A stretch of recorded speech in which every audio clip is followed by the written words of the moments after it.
I've recently been asked what my position is or what my thoughts are on sort of how the Trump administration is going to view prescription drugs and reducing the cost of prescription drugs for seniors.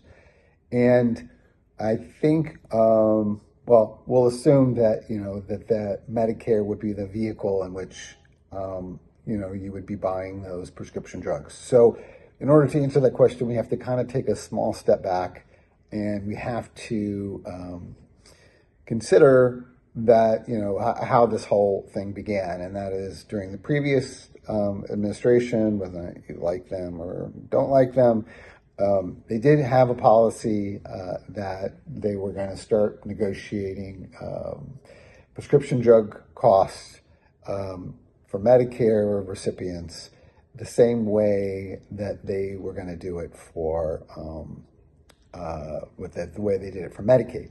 And so you would get the Medicaid pricing.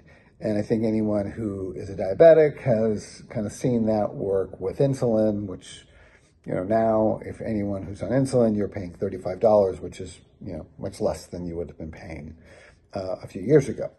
And there are an increasing number of drugs that sort of have been prioritized and they are on the list for this year.